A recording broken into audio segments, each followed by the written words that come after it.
Sa kahit anong okasyon, hindi kumpleto ang handaan kung walang kanin na makikita sa hapagkainan. Para sa isang bansang sagana sa produksyon ng bigas, hindi maitatanging ito nga ang pinakaimportanteng pagkain ng mga Pilipino. Batay sa huling pag-aaral, pumang-anim ang Pilipinas sa may pinakamaraming konsumo ng bigas o kanin sa buong mundo. Kaya naman sa araw-araw na pagbabanat ng buto ng mga magsasaka, isang napakahalagang butil ang lagi nilang handog para sa lahat. Hindi na bago ang suliraning kinakaharap ng mga Pilipino sa pabago-bagong presyo ng bigas sa merkado. Batay sa huling datos, nanguna ang produkto ng bigas sa may pinakamalaking kontribusyon sa inflation rate ng bansa. Kaya naman sa kaliwat ka ng panawagan ng karamihan, isang batas ukol dito ang nilagdaan ng gobyerno. Sa ilalim ng Republic Act 11203 o Rice Tarification and Liberalization Law, hindi na limitado ang bilang ng mga maipapasok na bigas sa Pilipinas mula sa ibang bansa na papatawan ng tamang taripa o buwis. Layunin din itong mas lalo pang maibaba ang presyo ng bigas sa merkado. Ngunit sa mahigit isang taong implementasyon ng batas na ito, tila malaking pasakit naman ang naging ambag nito para sa mga magsasakang nagpapakahirap dito. Isa ang probinsya ng Cotabato sa may malaking kontribusyon ng palay sa bansa. Sa buong Sorsogon Region, ang lalawigan ang may pinakamalawak na sakahan ng palay. Kaya naman hindi maitatanging malaking porsyento ng kanilang populasyon ang maapektuhan kung mayroong problemang kinakaharap ang sektor ng agrikultura. Yung issue sa presyo ng production natin sa farm is not only an issue within Cotabato Province. It's a national issue and it's a political issue. Admin dito sa part ng provincial government is to encourage farmers through our program to produce more. Sa pagpasok ng mga imported na bigas sa bansa dahil sa Rice Tarification Law, malaki naman ang naging kabawasan nito sa kita ng mga magsasaka dahil mas lalong bumaba ang presyo ng lokal na palay na kanilang inaani. Yun ang dahilan kung bakit bumaba lalo yung presyo ng palay dahil pag panahon ng harvest time, lahat ng mga imported ibinagsak dito. Lahat ng mga bodega napupuno. Saan kami magbibinta ng aming palay? Napilitan kami na ibinta doon sa mga trader na mas mababang presyo. Isa ang Bagong Tapay, New Barbasa, Lipaga o BNBL Irrigators Association sa lubhang naapektuhan sa patuloy na pagbagsak ng presyo ng palay. Sa bayan pa lamang ng Blang, umaabot na umano sa 75% ang manggagawa sa bukid, kaya naman isa itong mapait na kaganapan para sa mga magsasaka rito. Nakasaad sa bagong batas na sa bawat malilikom na taripa o buwis sa mga imported na bigas na pumapasok sa bansa, magkakaroon ng tinatawag na Rice Competitiveness Fund na may halagang 10 bilyong piso kada taon na naglalayong makapagpaabot ng tulong para sa mga magsasaka. Ngunit giit ng mga miyembro ng kooperatiba, wala umano sa mga pangakong ito ang natupad. Pagdating ng RTL, Rice Tarification Law, maraming mga promises, no? Di ba itong 10 billion na parang i-slice para sa mismo sa mga farmer. Parang hindi namin na-feel. Yun ang yung RTL na yan, sana kung binigay nila lahat yung plano nila na maganda sa mga magsasaka, okay yun. Ngayon, walang sabi-sabi lang eh. Ang dating 22 pisong presyo ng palay kada kilo sa probinsya, naglalaro na lamang ngayon sa 12 pesos kada kilo at minsay bumababa pa ito ng 10 piso. Batid naman ang board member ng ikalawang distrito ng Cotabato na si Maria Cristina Piñol na hindi naging balanse ang supply ng mga imported na bigas at lokal na palay sa bansa. Based on studying the RTL, ang sabi po kasi nila, upon importation, yung ating mga tariff, yung makikitain natin doon daw kukunin yung para sa Rice Competitiveness Enhancement Fund. So magbibigay daw po ng mga mechanization, mga rice seeds, mag-training and loan para sa ating farmers. Ang problema po, nung as of March 2019, meron silang survey or study na ginawa na yung mechanization natin 0% pa po ang disbursement and allotment. So wala pa pong naibigay. So I think based on the mechanization alone, kumbaga ang ating pong rice farmers gusto nila maging globally competitive, kaya daw po may RTL, pero hindi po naihanda ng maayos yung ating rice farmers, hindi na nabigyan ng maayos na mechanization, mga rice seeds and training para sumabak dun sa laban na ito with the global world ng mga palay farmers po. Bunsod nito, nagkaroon ng oversupply sa produksyon ng palay sa buong probinsya at mas lalo pang naipit ang mga magsasaka rito sa kadahilan ng nahirapan silang makipagkumpetensya sa mga imported na bigas na pumapasok sa bansa. Nagkaroon po kami ng bumper harvest ngayon, October. October pa nga po yung kasagsagan ng aming harvest. Kaya lang mababa po yung presyo. Marami po kami mga produkto, naka-stock po ngayon sa aming mga bodega. Lahat po ng bodega dito sa province, ang NFA, yung ating mga private na bodega, punong-puno po ng produkto ng ating mga farmers when it comes to rice and corn. Isa pa sa naging pangamba na baka sa susunod na mga taon, bumaba na ang supply ng palay sa kanilang lugar dahil marami nang magsasaka ang mas pipiliing magtanim ng ibang produkto o high-value crops kung magpapatuloy pa ang suliraning ito. Yes, I consider this a very urgent problem. Just the fact po na ang Mlang is, kasi sa buong Region 12 po, ang North Cotabato ang may pinakamalawak at malaki na rice farming. Sa Mlang at sa Tulunan alone po, marami na po ang nag-convert from rice into saging.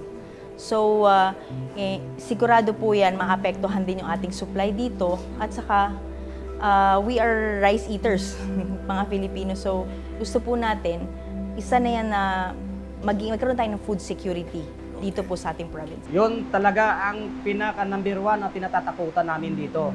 Kasi yung iba, irrigated yun.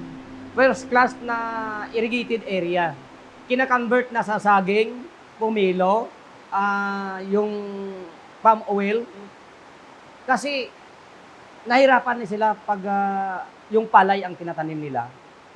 Bukod sa problema ng presyo sa bentahan ng palay sa lugar, may iba't ibang suliranin pang kinakaharap ang mga magsasaka.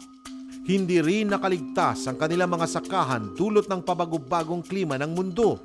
Dito lamang Oktubre, nalubog sa baha ang ilang bahagi ng Cotabato, bunsod ng tuloy-tuloy na pag-ulan.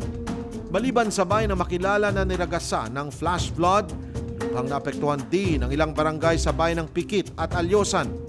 Pinaka-apektado sa pagbaha ang mga palayan sa paligid ng Ligwasan Mars.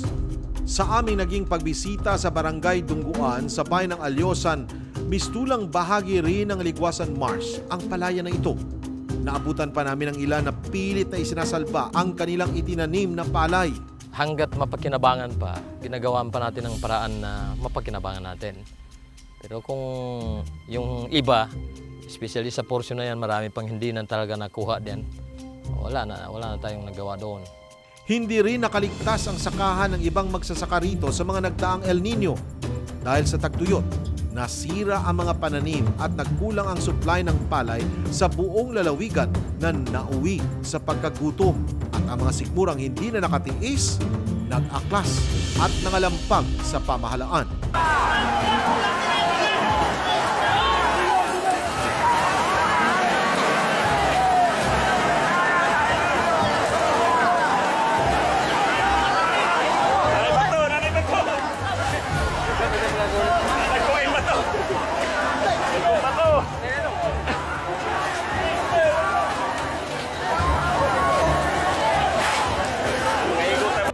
They were just asking for bigas, no? I was a congresswoman then. Hihingi lang sila ng bigas. Talaga sa gobyerno, nanghihingi sila. I think they were being duped, no? Ang sinasabi po ay merong nagsasabi sa kanila na may magbibigay ng bigas.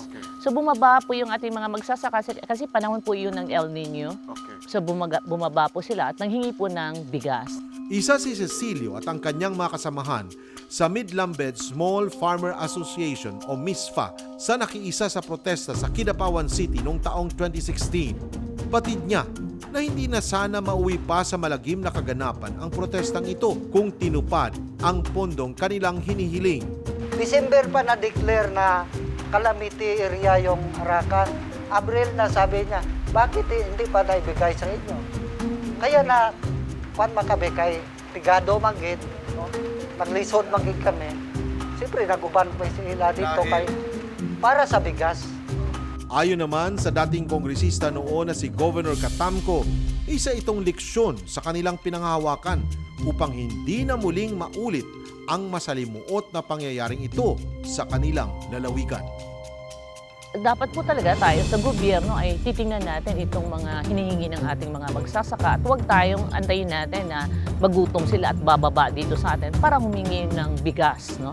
Well, it was a failure kasi nga bakit nagkaroon ng barilan? Instead of just asking, hingi lang sila ng bigas, bakit nauwi sa barilan at patayan? Bukod sa pagbaba ng presyo ng palay at pagtama ng iba't ibang kalamidad na nakakaapekto sa sektor ng agrikultura sa lugar, karamihan rin ang magsasaka dito ay walang sariling pansakahang lupain. Ang grupo ni Cecilio matagal nang nakipaglaban sa kanilang karapatan sa lupaing kanilang sinasaka. Ang mga lupain kasing kanilang binubungkal kasama sa pinag-aagawang lupa sa USMCF-CST Area Reservation. Gagamitin umano ang kanilang nasasakupan para sa research facility at extension ng University of Southern Mindanao na isa ding agricultural school.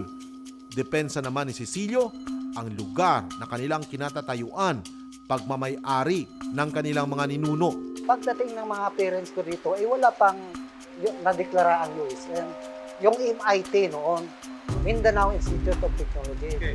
Ngayon, pag nalaman na namin noon, itong pagpatayo na ng CFD o kung CFCST ngayon.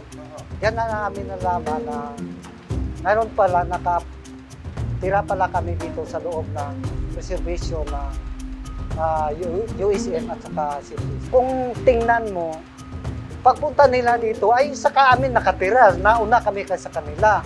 Bakit sabihin nila kaming squatter? Ayon naman sa kagawaran ng reformang pansakahan ng rehiyon na siyang may hawak sa kasong ito, 3 dekada na ang pinag-agawang lupa at aminado silang ang mismong batas din ang may kakulangan sa isyung ito.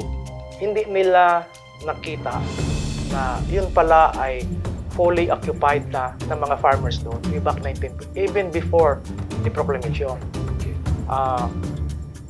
There were so many attempts, marami silang kuwan na mag-establish doon, pupunta sa area, but yun nga, hindi sila pwede makapasok kasi nandoon na yung mga farmers natin nag-cultivate na sa area. May mga loopholes din sa batas natin na hindi natin madirect kaagad mai-cover kasi mag-question pa yung other parties, other sectors na ito ang basihan, ang batas ninyo medyo may pagkukulang. So, mahirap para sa amin. Sa kasong ipinaglalaban nila Cecilio, iba't ibang batas pang-agraryo ang kanilang babanggain upang mapasa kanila ang mga lupaing kanilang inaasam. Patunay ngang ang pagtatanim ay hindi biro. Sa kaliwat ka ng panawagan ng mga magsasaka na sumasalamin sa kanilang pagdurusa, tanging hiling lang nila na sana'y kaagapay pa din nila ang gobyerno sa mga suliraning ito. Kaya naman sa matagal na pangangalampag sa gobyerno ng mga magsasaka sa Cotabato, isang biyaya ang inihanda para sa kanila. Sa pangunguna ni Governor Katamco, inilunsad ang Task Force Palay bilang tugon sa mga hinaing ng mga magsasaka na walang access sa makinang pangproseso ng kanilang palay. So, ang problema kasi dito ay wala tayong mga mechanical dryers, no? And the solar dryers. Kasi nangyayari yung mga solar dryers, naging covered court siya. So, I think ang kailangan ay para pag-usapan kung paano nga natin ito paano natin ito ma-solve, no? Kasi kung mechanical dryers, walang capacity yung ating mga farmers. So I think kailangan talaga na merong solar dryers na kailangan by cluster na kung saan pwede nilang gagamitin for free. Maliban dito, tuloy-tuloy din ang pamamahagi ng binhi at abono sa mga magsasaka. Bibigay siya ng mga palay seeds with fertilizers sa mga legitimate farmers, palay farmers. Ngayong taon na ito, nakapagbigay po kami ng 50,000 bags ng rice subsidy sa ating mga farmers. At ngayong second cropping, Ganun naman po, 50,000 naman po ang ibibigay natin sa ating mga farmers plus 2 sako ng abono na. Kami po sa probinsya this year, ang binigay po namin na tulong ay umabot po sa 76 million na tulong para sa ating mga farmers.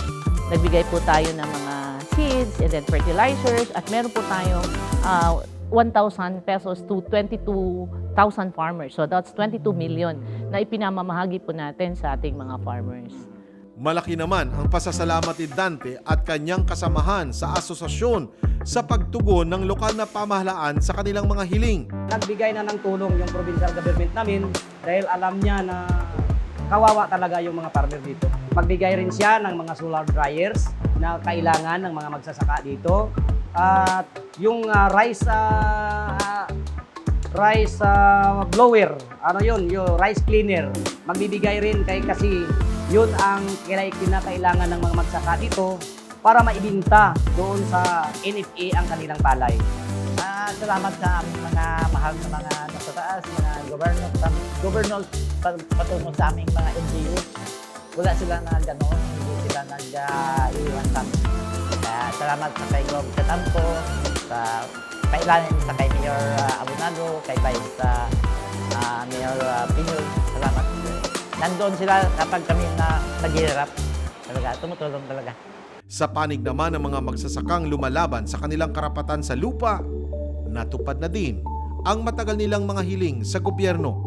Nito nga lang nakaraang Agosto, nakamit na nila ang titulong matagal na nilang ipinaglalaban.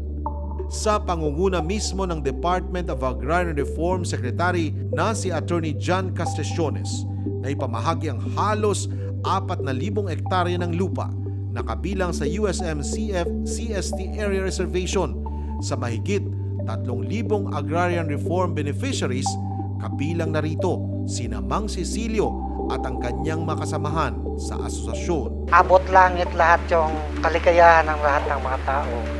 Nang nalaman na nila na totoo pala, sabi niya, pinapakinggan pala tayo ng gobyerno. Kasi hindi na ito drama eh.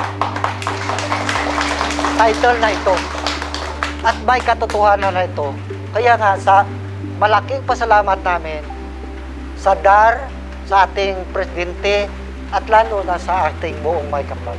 At least naibigay mo yung kanilang ipinaglalaban na matagal na, no? Na kung namatay na ang mga magulang nila, ngayon naibigay sa kanila yung kanilang karapatan sa lupang kanilang sinasaka. Sana pagtagumpayan ni na Governor Katamko sa pagdinig sa mga suliraning dinaranas sa mga tinaguriang bayani sa bukid, pinatunayan lang nilang mayroong gobyernong laging handang tumulong para sa mga taong sumisigaw para sa kanilang karapatan. That is a very good stance po ng ating governor.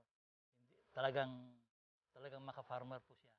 Mababa po ang loob at madaling lapitan ng ating governor. So yung aming mga farmer na lumalapit sa amin, basta na nakita ni governor, sabi niya, tulungan niyo yan. Wala po kaming farmer na umuuwi na hindi nakaka-receive po ng tulong, lalo na itong mga livelihood ng ating governor. Ginaprorate po namin yan na sana lahat po ng pupunta dito sa kanyang opisina, hihingi ng tulong, nadadaan doon sa amin, ay mabibigyan ng tulong. Nasa farmer po yung puso ng ating governor po. Nakamit man ng mga magsasakang ito ang pansamantalang solusyon sa mga problemang kanilang pinagdadaanan, hindi pa rin maiwawaglit sa kanilang isipan ang pangamba para sa kanilang larangan. Kaya naman may natatangi pa rin silang hiling para sa agarang solusyon mula sa pamahalaan. Dapat i-review ng gobyerno yung anihan at saka yung importation, i-control talaga. Panahon ng anihan dito, ayan ang import. Oh. Paano magmahal yung presyo ng palay, i-andyan ang import. Kaya nga, kami ngayon nananawagan na sana pag panahon ng harvest, i-control yung pag-import ng bigas dito sa ating bansa. Gusto ko nang mamatay.